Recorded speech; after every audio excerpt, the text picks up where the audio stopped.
नववर्ष गुढीपाडव्याच्या तुम्हा सगळ्यांना खूप खूप हार्दिक शुभेच्छा. मी श्वेता परत एकदा तुम्हा सगळ्यांचं मनापासून स्वागत करते माझ्या एका नवीन व्हिडिओ ब्लॉगमध्ये. तर सकाळी बरोबर 8:30चा टायमिंग असेल. या टायमिंगला माझं पूर्ण घर नीट आणि क्लीन झालेलं आहे, डस्टिंग झालेलं आहे, कपडे लत्ते वगैरे सगळं झालेलं आहे. आता म्हटलं आता गुढीपाडव्याचा सण, आता एवढा मोठा सणाचा स्वयंपाक करायचा आहे, तर त्याच्या अगोदर अन्नपूर्णेची पूजा तर ही झालीच पाहिजे. आता देवघराच्या जेवढ्या काही तांब्या पितळाच्या वस्तू आहेत त्यासुद्धा मी आता अगोदरच स्वच्छ करून ठेवलेल्या आहेत. त्याच्यातला एक दिवा लावून घेतला, जो माझ्या देवघरात सतत पेटत राहतो तोच दिवा मी इथे थोड्या वेळेसाठी आणते, पूजा करते आणि मग देवघरात नेऊन ठेवत असते. आता रोज रोज पूजा काही अन्नपूर्णेची शक्य नाही राहत, पण या कमीत कमी सणासुदीला म्हणा की जे आपले अन्नपूर्णेचे दिवस आहे, मंगळवार आहे, अजून शुक्रवार, खास करून तो शुक्रवार आहे तो अन्नपूर्णेचा दिवस आहे. या दिवशी तर अन्नपूर्णेची पूजा झालीच पाहिजे.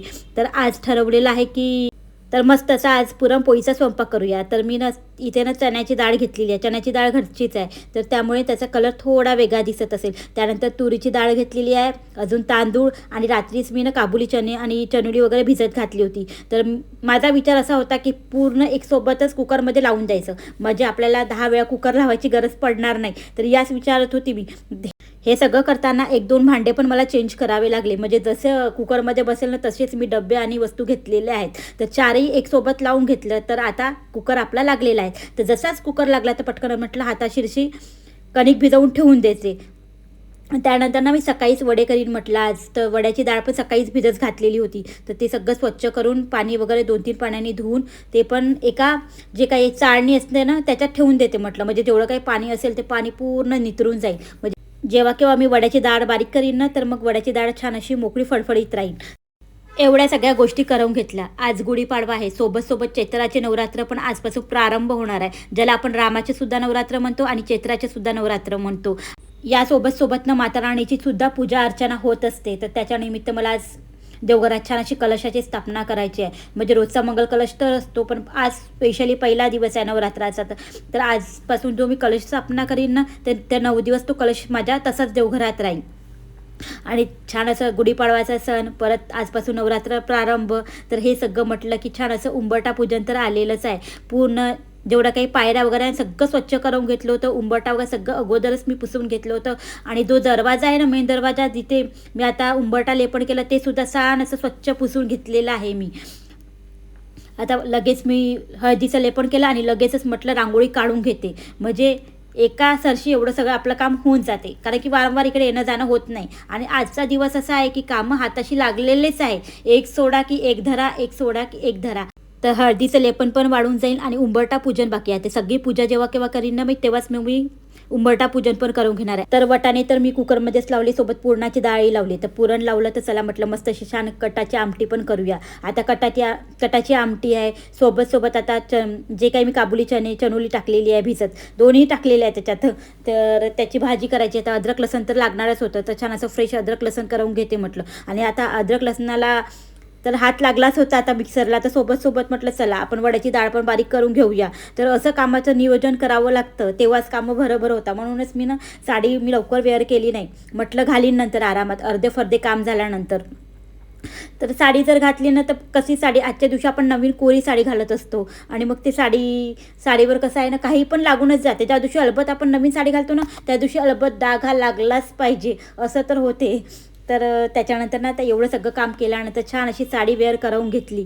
तर ही साडी नवीन कोरीच आहे म्हणा, पण ब्लाऊज शिवलेला नाही. तर ब्लाऊज मी दुसरं घातलेलं आहे माझ्या दुसऱ्या साडीवरचं, पण ठीक आहे, माझं असंच चालतं.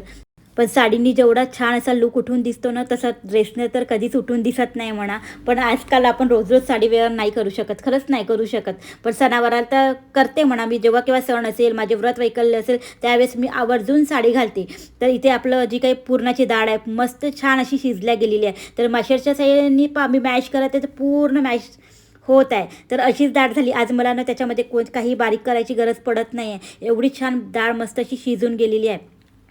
आता याच्यामध्ये साखर वगैरे टाकते आणि जेवढं काही पुरण आहे ते छान असं पाकास येऊ देणार आहे, म्हणजे छान असं चमकते ना. चमक जोपर्यंत येत नाही तोपर्यंत आपल्याला पुरणाची डाळ होऊ द्यायची आहे. आणि गोड वस्तू म्हटलं की चवीनुसार तर मीठ आलंच. तर चवीनुसार मीठ वगैरे घालून घेतलं. आणि त्याच्यानंतर ना आता कायम माझ्याकडे ना विलायची पावडर मी तयारच ठेवत असते, कायम तयार ठेवते. तर मग ते कसं ना, आता वेळेवर मला विलायची पावडरसुद्धा करायची गरज पडत नाही. तर एकदा विलायची पावडर करा आणि महिनाभर टेन्शन फ्री राहा. कोणतीही गोड वस्तू करायची राहिली की वेळेवर आपल्याला करायची गरज पडत नाही. चला मग फक्त आता जायफळ घरी नव्हतं, आता हे फुलं वगैरे आणतील तेव्हा मग जायफळ वगैरे घेऊन येतील, तर मग जायफळ मी नंतर आरामात टाकणार आहे. आणि जायफळशिवायनं पुरण एकदम टेस्टी वाटतच नाही. तुम्ही किती काही टाका, पण जायफळ हे पुरणासाठी आवश्यकच आहे. त्याच्यानंतर आता बाहेर आली तर पहिले गुढी उभारून घेते. म्हटलं देवपूजा व्हायचीच आहे बरं का, पहिले गुढी वगैरे उभारून घेते. म्हणजे आता पूजा तर हेच करतील म्हणा, पण जेवढं काही गुढी उभारणं आहे त्याच्यामध्ये तेवढं काही आपण व्यवस्थित, आपण लेडीज कसं सगळ्या वस्तू व्यवस्थित ठेवतो. जेवढं जेंट्सला नाही समजत तर तेवढं आपण व्यवस्थित करून देतो, फक्त पूजा करण्याचं काम ते करतात. तर इकडे मी पूजेला सुरुवात केली आणि आंब्याचे पानं डाळं यांनी अगोदरच आणून ठेवलेले होते. आता संपूर्ण घराला तोरण वगैरे आंब्याच्या पानाचं हे लावतील. आता इथे लावतील, समोर बेडरूमच्या समोर तिथे लावतील. आणि आता मी पूजेला सुरुवात केलेली आहे. पूजेला सुरुवात करण्या अगोदर पहिले कलशाची स्थापना करून घेणार आहे. आणि आज माता राणीचा पहिला दिवस आहे, म्हणजे चैत्र नवरात्राचा, आणि खरंच खूप छान असा पवित्र असा आजचा दिवस आहे. सोबत आपलं मराठी जे नववर्ष आहे ते आजपासून सुरुवात होत असते. सोबत असंही म्हटलं जाते की ब्रह्मदेवतेने आजपासूनच सृष्टीची रचना करायला सुरुवात केलेली होती, म्हणून आपण गुढीपाडवा मनवतो. असं म्हणतात की सोबत शिवाजी महाराज आपले जे काही आहेत ना ते आपल्या शत्रूंवर विजय मिळवून वापस आले होते. आणि ते विजय मिळून आल्यानंतर असं आनंदाचं जे काही सेलिब्रेशन आहे ते करण्यासाठी ना गुढी उभारण्याचं त्यांनी ठरवलेलं होतं. तेव्हापासून गुढीपाडवा हा अंमलात आणला जातो. सोबत ना असं म्हणतात की आजच्या दिवशी जे काही आहे ना वातावरणामध्ये बदल पडत असतो, जे काही पानं आहेत ते गळून पडतात. सोबत नवीन पालवी यायला झाडाला सुरुवात होते. सोबत छान असं आंब्याचं जे झाड आहे त्याला मोहोर येतो. असे काही पौराणिक कारण आहे, त्यामुळे छान अशी गुढी आपल्या घरात उभारली जाते. आणि हे खरंच शांततेचं प्रतीक आहे. आणि गुढी म्हणजे असं आहे, आपल्या मराठी माणसाचा अभिमान आहे. तर चला मग मी तर गुढी उभारून दिली. त्याच्यानंतर ना स्वस्तिक वगैरे त्यांनीच काढून घेतलं आणि पूजा मी त्यांच्याच हाताने करून घेणार आहे. पहिले गुढी उभारून घेते म्हटलं, त्याच्यानंतर आता पूजा पण माझी होऊन गेली. पूजा मी तुम्हाला शेअर केलेली आहे. आणि छान असे फुलं वगैरे आजच्या दिवशी होते, त्यामुळे देवघर अजूनच छान दिसत होतं. तर पूजा वगैरे झाली, गुढी उभारून घेतली, गुढीची पूजा झाली. सगळीकडे तर रांगोळी काढून झालेली होती, फक्त आता इकडे रांगोळी काढायचं बाकी होतं. तर इथे छान अशी रांगोळी काढून घेते आणि त्याच्यानंतर मी कशाप्रकारे गुढी उभारलेली आहे तुम्हाला शेअर करते. तर गुढी माझ्या सासरी पण उभारली जाते, आई पण उभारतात, तर मी नाही उभारायची. तर आता गेले 2 वर्ष झाले मी पण गुढी उभारायला सुरुवात केलेली आहे. तर छान असं समई लावलेली आहे, छान अशी रांगोळी काढून घेते, एक नारळ ठेवलेला आहे आणि अशा प्रकारे गुढीची पूजा केलेली आहे. सोबतनं माझा मेन दरवाजा आहे, तिथे छान असा दिवा लावलेला आहे. आणि माझं जे काही उंबरठा पूजन आहे ते सुद्धा मी संपूर्ण करून घेतलेलं आहे. आता गुढी उभारली, तिथे पण छान असं जे काही अगरबत्ती आहे, धूप आहे, त्याचा सुगंध, समोर असं छान दारासमोर रांगोळी, दारात छान आपल्या दरवाजाला तोरण, याच्याने घर इतकं छान उठून आलेलं होतं की असं खूप छान वाटत आहे. आणि हे सगळ्या गोष्टी आपण केल्या तर होतात, आणि जर नाही केल्या तर काही होत नाही. तर केलं म्हणूनच हे सगळं आपलं म्हणजे आपण स्वतःच्या मनाने जेव्हा करतो ना तर तो आनंद वेगळाच असतो म्हणा, त्यात काही शंका नाही. त्यानंतर परत किचनमध्ये आली आणि राहिलेला स्वयंपाक उरकवून घेते. म्हटलं आता कटाची आमटी करून घेणार आहे लगे, म्हणजे एका साईडनी सोबत इकडच्या साईडने मी जे काही चणोली भिजत घातली आहे त्याची भाजी करून घेणार आहे.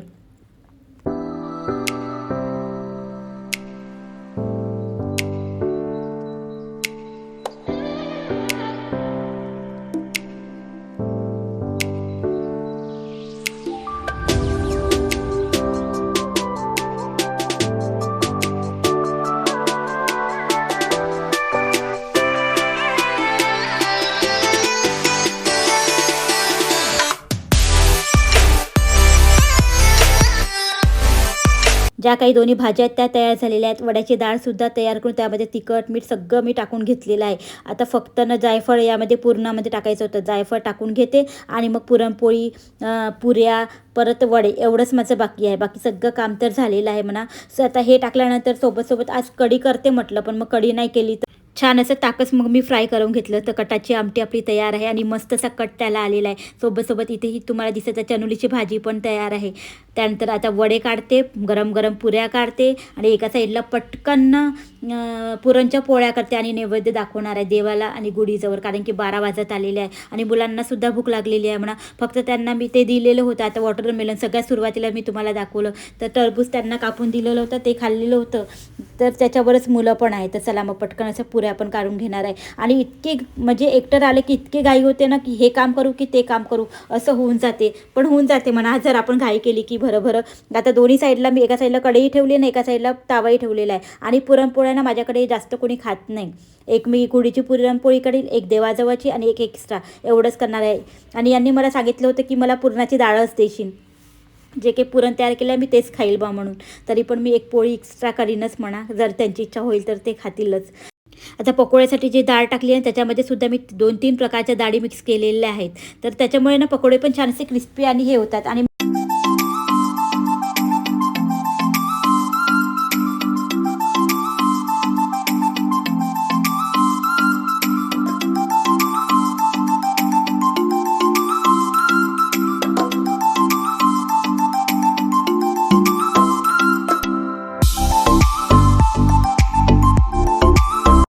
सुदैव आणि केळीचं पान मिळालेलं आहे छान. आणि मस्त असं बघू शकता ताट, केळीचं पानावर ताट एकदम मस्त दिसते. चला मग देवाला नैवेद्य दाखवूया.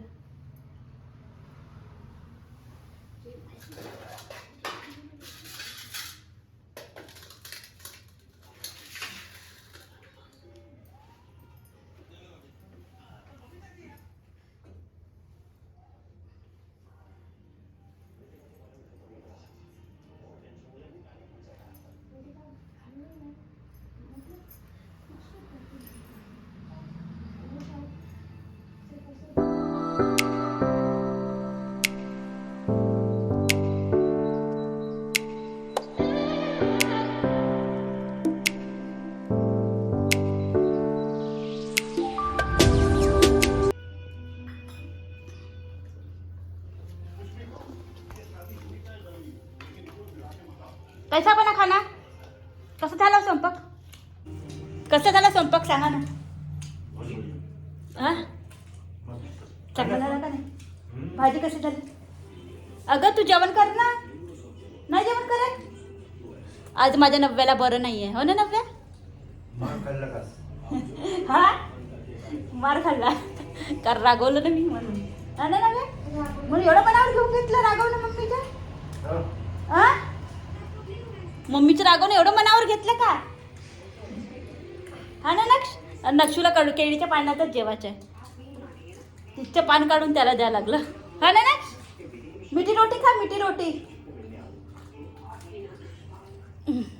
हिंदी सायडर असल्यामुळे ना कधी कधी हिंदी शब्द तोंडात येऊनच जाते. दिवसभरात मी किती वेळा तरी माझ्या मुलांसोबत म्हणजे नक्षसोबत हिंदी बोलण्यात येऊनच जाते. तर ठीक आहे म्हणा. तर चला मग त्याच्यानंतर ना छान असं गरम गरम पुऱ्या यांना देते. आणि प्रत्येक गृहिणीला गरम गरम खाऊ घालण्यामध्ये घरच्या लोकांना खरंच जो आनंद मिळतो तो कुठेच राहत नाही. तर चला मग सकाळपासून उठली तर पाणी पण नाही पिली, फक्त सकाळी पाणी पिली, चहा पिली. त्याच्यानंतर थेट आताच ग्लास मी हातात धरलेला आहे. तर इथे मी असे बटाटे पसरवून ठेवलेले. आता कुठं ठेवू म्हटलं तर इथेच एका साईडला ठेवलेले आहेत. तर चला मग वॉटरमेलन आहेत, परत डांगरू वगैरे यांनी आणलेले आहेत, ते पण मी इकडे एका साईडला ठेवलेले आहेत. जेवढं माझ्याशी शेअर करता येईल तेवढं मी आजचं गुढीपाडव्याचं पूजा, स्वयंपाक, नैवेद्य सगळं शेअर केलेलं आहे. तर मी इथेच मैत्रिणींनो व्हिडिओचा एंड करणार आहे. नवीन असाल तर चॅनलला नक्की सबस्क्राईब करा आणि व्हिडिओ कसा वाटला तो नक्की सांगा. एक लाईक मात्र जाता जाता करून घ्या. भेटते तुम्हाला एका नवीन व्हिडिओसोबत. तोपर्यंत बाय बाय.